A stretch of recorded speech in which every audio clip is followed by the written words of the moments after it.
situation, and talk about specifically. Oh, something just happened to my feed. There we go. Specifically, we're going to talk about his book and how did Afghans' camel resistance defeat the greatest nation in world history. We we weren't defeated. We had our hands tied behind our back. But Dr. Dan O'Brien, welcome to the show. Tell me about your book. Yeah, great. No, thanks for having me, Charles. Super excited to be on. So, absolutely, I wrote a book about camel resilience, and you have to think, right? What does an MD do when talking about camels?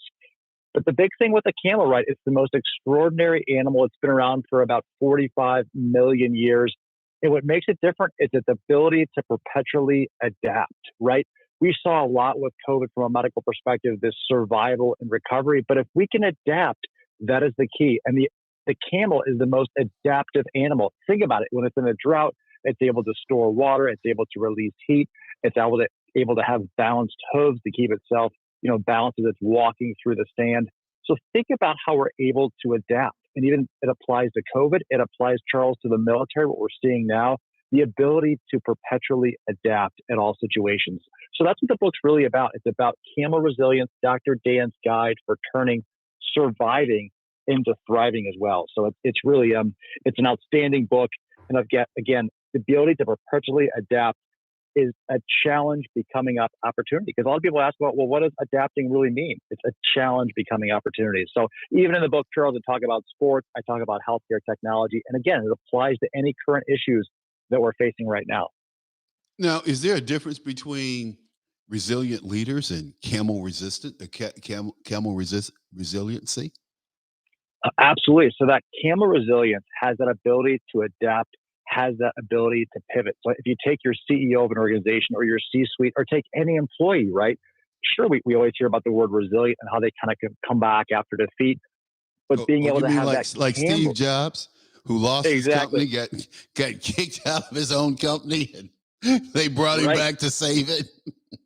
Right. Again, that's that camel resilience, right? That ability to always perpetually adapt rather than just survive and recovery. A lot of people get in that cycle, right, of just surviving, recovery, kind of like we saw with COVID or even a company, right?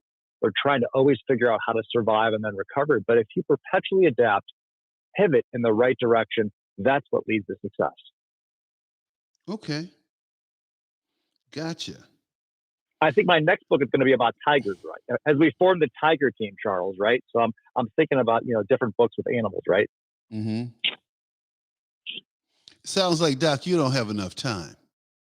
No, not enough time in the day. So hey, but look, so what is your practice? You're an MD. What's your practice? Yes, I'm MD, MBA in healthcare management as well. I just got my PhD in public health. A lot what I do is advise, startups and even biotech companies. Currently, I really enjoy working in the transplant space now, working a lot with heart and kidney patients as well, trying to be able to help them with their not only diagnosis, right, be able to help the patients, but also as these patients go through rejection, right, there's different genomic biomarker testing right now in transplant. So very passionate, transplant's kind of like the gift of life, right? I'm sure you've probably known someone that's had a new heart or a new kidney or a liver or pancreas. So very passionate again about the healthcare space. Also been doing some really, really cool research in the transplant space, as well as even in sports medicine too, talking about as we, battle a lot of younger people battle ACL injuries as we look at CTE, right? Chronic traumatic encephalopathy as well. So what's unique about my background, cover a lot of different disease states, but certainly passionate about where healthcare is going, including, Charles, technology, right? We know a lot with right now telemedicine, AI, remote monitoring is big, being able to remotely monitor blood pressure and heart rate, all that is pivotal. And of course, AI with predictive analytics and even robotic technology. So as someone who's a medical futurist, there's certainly a need for technology down the road. Okay. So look, I was into telemedicine, man, back in the 90s. And I remember setting up a telemedicine demo for the chief of staff of the Army. That was interesting. We were doing it from Tripler Hospital out in Hawaii. Oh, that's amazing. You're right. Telemedicine, Charles, has been around for a long time. And what our strategy was simply this. You take a corpsman who's on an island, in the Philippines or Hawaii somewhere, out working in the bush with soldiers or villages, and the Americans really don't understand how large our army is, one, and how many things they're involved in. The army is involved in every facet of life in America, damn near, and people don't really understand that. So anyway, you have these army corpsmen or what they call them medics. Okay, in the army we call them corpsmen in the Navy, and they're out in these villages and they're out with troops and say they need to perform a emergency appendectomy. Well, you can have the surgeon, viewing a camera and telling the corpsman where to cut, how to cut, and all this stuff. Amazing. Unbelievable. Yeah. Yes. And I think that's where, to your point, Charles, you're absolutely right. A lot of the technology gets started there before, like you said, we don't even know that goes on there. And I think it's through the teamwork, it's through the collaboration.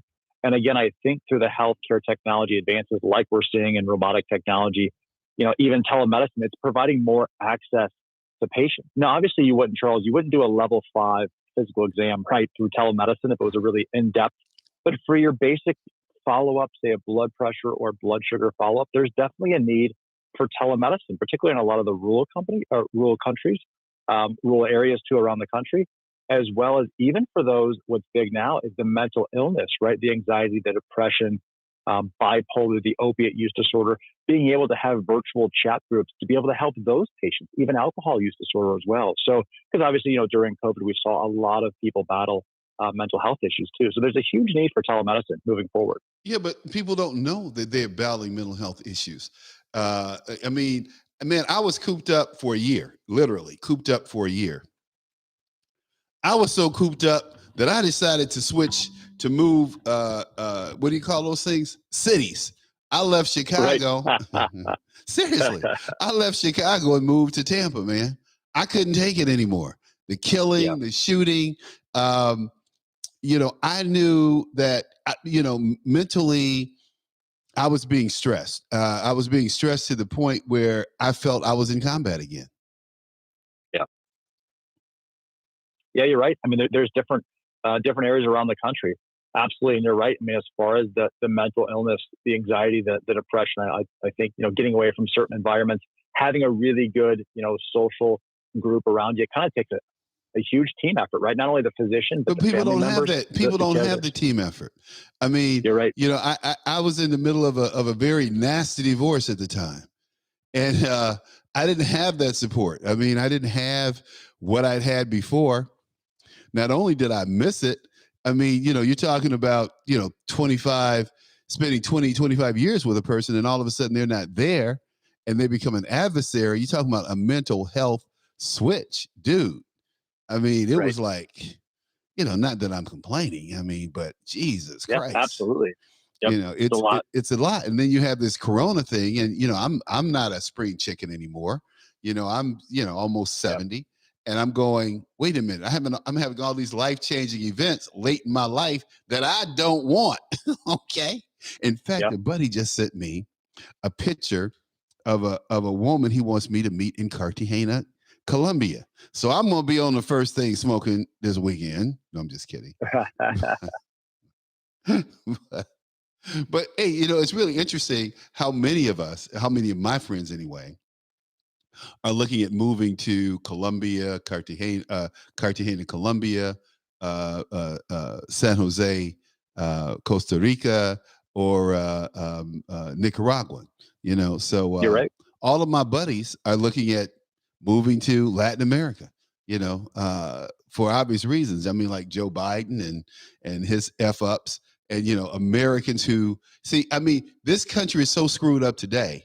I'm not talking about any schisms between Democrats and Republicans. I'm talking about allowing our population to be transitioned to a third world country.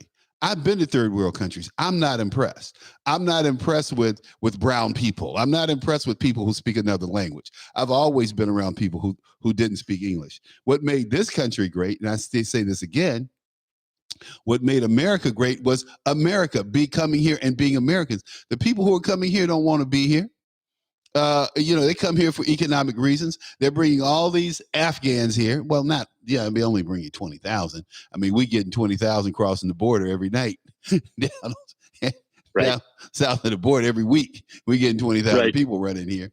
But we have seen the population of Latinos go from 20 million in 2020 to 40 million in 2020. From 2000, from 20 million to 2020, they double the population. You don't double that population through legitimate immigration. And the thing that pisses me off is that nobody's pissed about it. Right. And you're right. I mean, the amount of people that are kind of, moving to different countries too. And even from a medical perspective, the medical tourism, I mean, that was a huge industry for a long time as people had medical care down in those areas, which was cheaper, more effective in other parts of the world. Yeah. I remember people trying to go to Mexico and remember there've been a lot of black women who are dying from procedures they've gone to Mexico to get, whether it's tummy tucks or and things like that, because tummy tucks down there are like what, a tenth of the price they are here. And recently, I've seen a lot of people having problems, medical problems, and dying, and they happen to have been black women. But Dan, how have families, employees, employers perpetually adapted during this past year with COVID? We were talking about that. I was telling you my story, and I tell you, man, It was hard. It's hard as hell on me. I'm telling you, I had to get up and get out. Right. No, you're right. And I think stories like that are definitely difficult. I think inspiration in a way. It seems like, Charles, your comeback is strong, right? I mean, you're resilient. Talking about the book again, I mean, you kind of have this Camel resilience of adapting, right? I mean, think about in your own life how you've adapted to that situation.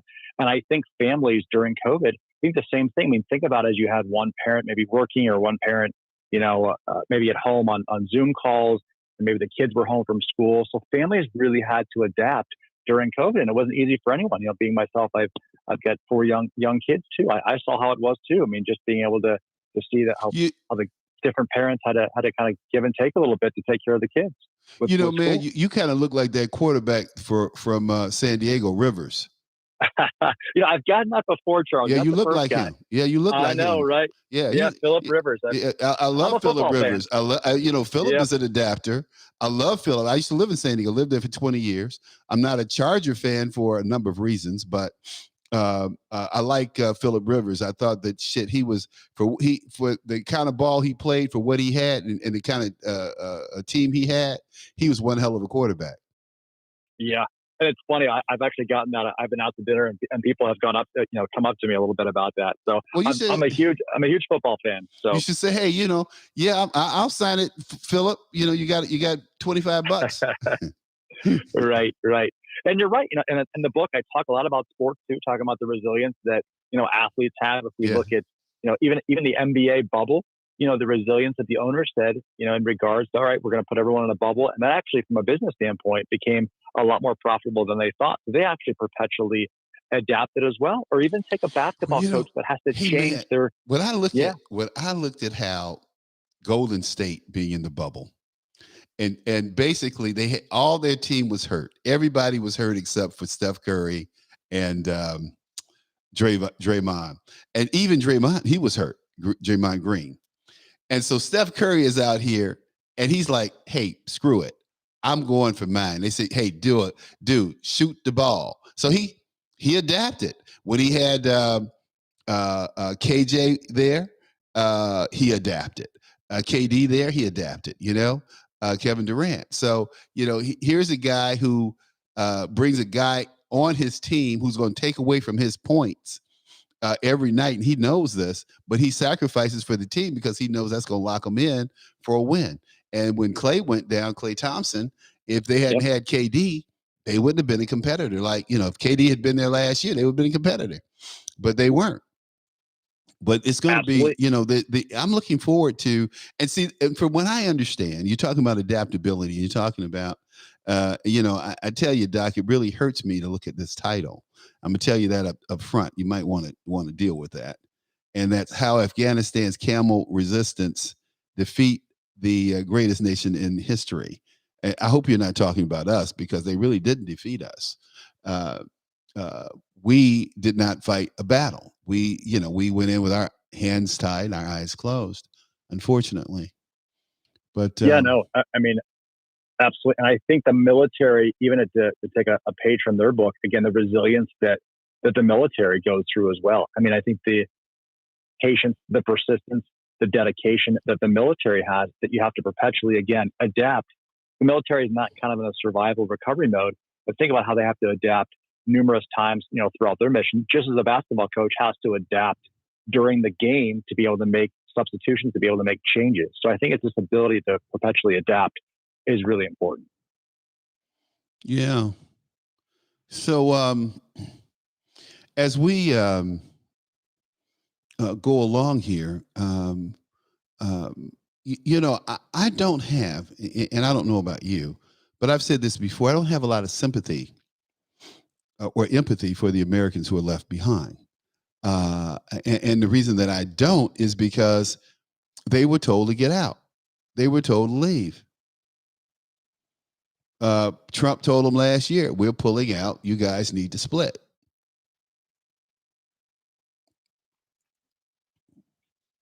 Yeah, you're right. I mean, it's certainly, I think if you look at everything going on in regards to the government and kind of everyone trying to figure out what is the best move, it always becomes, I think, a little bit tricky. And I think this is where challenge and opportunity really becomes a huge thing. And I think just as we kind of face these global crises, just as we saw even the hurricanes right down south in New Orleans, or with COVID, it's this continual ability to adapt, find a new path, find a way to be able to strategically pivot. And I think that's what we have to do here, particularly with the USA military. Well, the military is always put upon, and they have all these experiments with these, talking about these queers and who have mental health issues.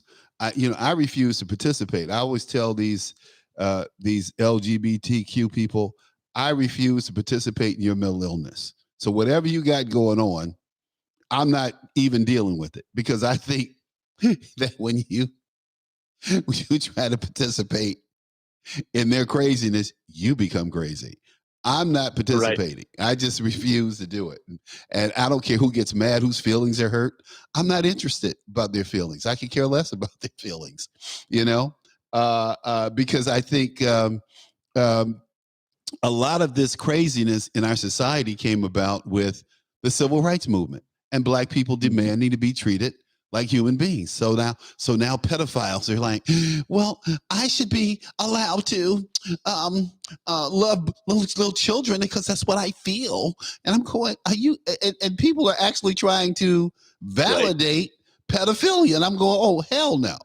Right. And the gays. I'm telling you, this is a morality issue for me. It has nothing to do with who you are. I don't care how you have sex. It's not important to me how you have sex. If you could have sex with a dog, that's not my business. It may be immoral, it may be illegal, but at the end of the day, don't put it in I'm not praising it, promoting it, perpetuating it. I don't care. That's how I feel, Right. And that's how I'm gonna deal with it. And I'm not going to allow these men and I think the medical profession. The medical profession has really waffled on this and really let people down on this, instead of standing up like people like Dr. McHugh at John Hopkins. He said, "Hey, transgenderism is a mental illness. They try to have it unclassified as a mental illness, like they did homosexuality. But at the end of the day, it is what it is. And if you don't believe that, go to the Bible. It's certainly there. But look, getting back to Afghanistan, the Taliban is defeated. It has been defeated. Joe Biden, as I opened earlier, Joe Biden, basically, Barack Obama said, "Do not underestimate Joe Biden's ability to F things up." Right. Every time I think about that, I laugh. It tickles me to death because it's so true. Yeah, we're certainly I think what this country has seen over the past year has been certain, something else, right? I mean, it's been unprecedented. We saw the Spanish flu in 1918, and I think with COVID and all the changes that have happened, I mean, including not only the military, but what people have battled this past year with COVID, with the vaccines, with the diagnostic testing. I mean, it's a lot for anyone to take in. But Joe Biden comes in and he claims that he's going to do things different than Trump. Trump did exactly what the medical profession asked him to do. He didn't do any different. He went along with Fauci's recommendation. Fauci waffled at least 20 times. First, the mask would stop the flu. Then it won't stop the flu. So now they're demanding that we wear masks that don't, in Fauci's own admission, both publicly and privately, it really doesn't affect the spread of the disease. So what are we supposed to believe, Doc? What are we supposed to believe as laymen out here who are depending on the so-called experts? Right. No, you're right. And I think this is where it became challenging with the fact that a lot of the medical professionals, they were trying to figure out as well. I think when Fauci came on last year, everyone was trying to figure out, boy, what's the best route to go with this? With the vaccines, is it safe? Is it not safe? So I think to be on the right side of science, we put a lot of trust in a lot of these scientists as well as medical experts to really provide us with good information. And I think once people started getting, and they were coming to their own conclusions as far as to what made sense, I think we were certainly headed in the right direction. But, certainly it's everyone's discretion, everyone's opinion as far as what they feel in regards to vaccines and does COVID exist, does it not exist? But I still think from a medical perspective, we have to always, think safety. We have to be able to protect not only ourselves, those immunocompromised, but also the pediatric population as well. Doc, I was on a plane this weekend, on planes this weekend. And everybody's sitting on the plane with a mask that does not help in the spread of COVID.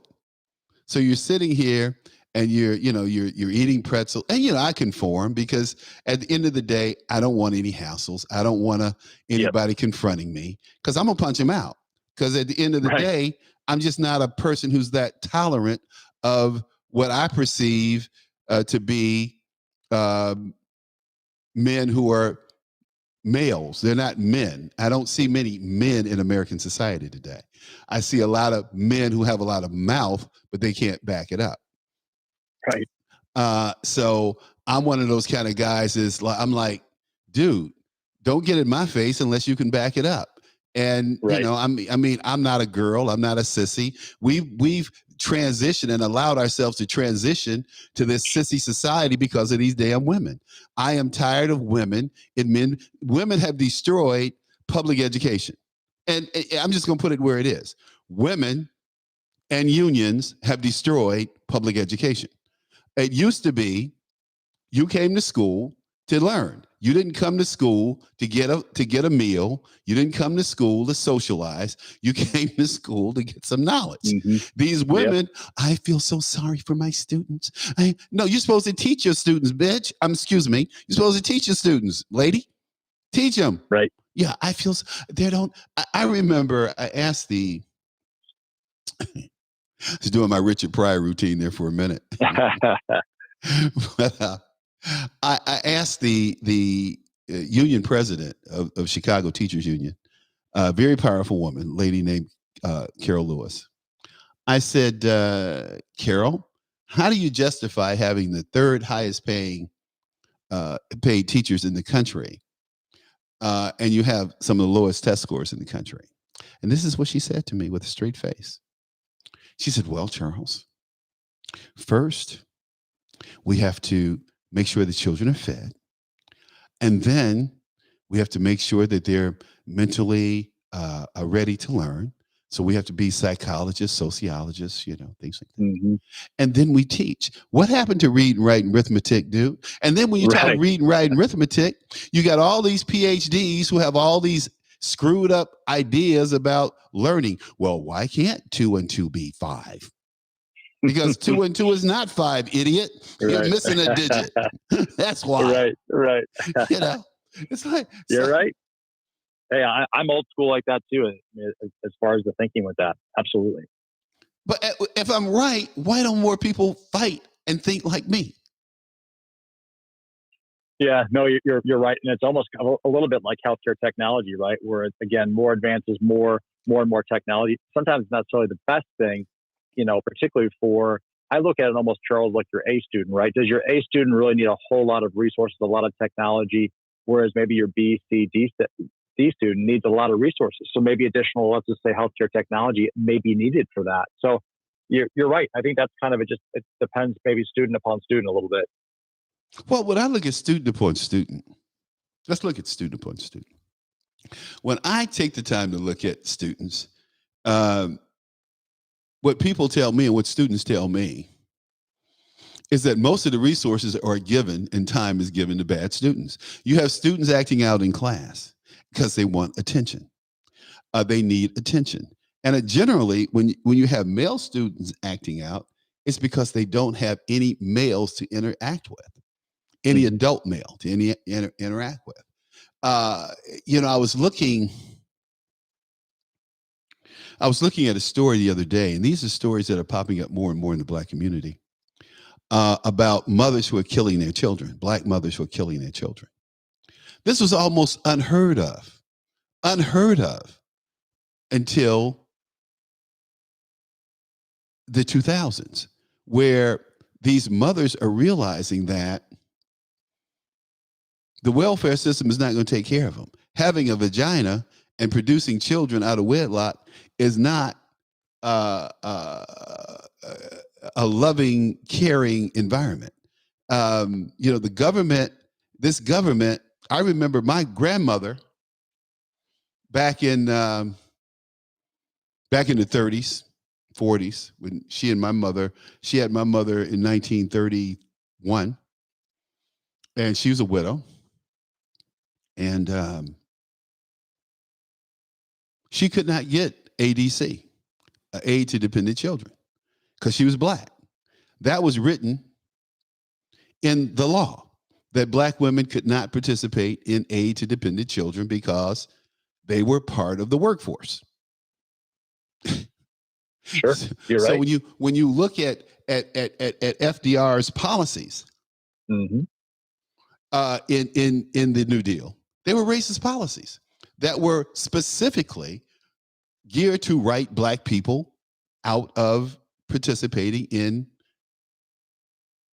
the economic recovery of the country, but more importantly, in the pursuit of the American dream. So when you allow the South and Southern Democrats to control the Congress and to dictate to America what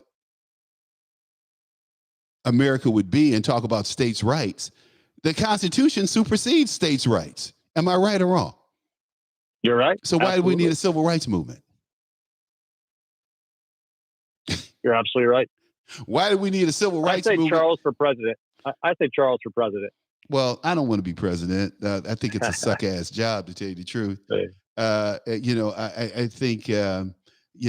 think Donald Trump, in my opinion, and I mean this from the bottom of my heart, Donald Trump was by far the greatest president that I have ever seen. I mean, this is a man who fought uphill.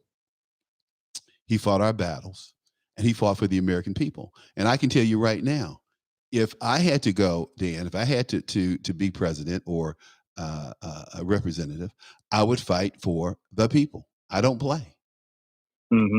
Yeah, you're right. I don't.